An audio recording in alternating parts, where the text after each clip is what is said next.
బాగుంది కదా.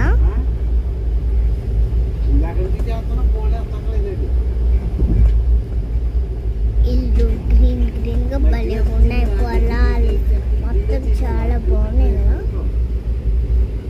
కానీ ఇది ఓపెన్ చేయడానికి ఉండదు, మీరు లాగేరా మరి అంతే. ఇంకా అయితే ఇప్పుడు ఫ్లైట్ అయితే చూసేద్దాం. ఇక్కడైతే ఇవన్నీ ఉంటాయి. అక్కడ పైన దుబ్బులు పెడతారు. ఇక్కడ 3 సీట్స్, ఇక్కడ 3 ఉంటాయి. 6 అవుతాయి. అయితే ఒకళ్ళకి ఇక్కడ వచ్చింది, ఇంకొకళ్ళకి అక్కడ వచ్చింది. చాలా ఇబ్బందిగా ఉంది మాకు. సరే బాయ్, నెక్స్ట్ వీడియోలో కలుస్తాం.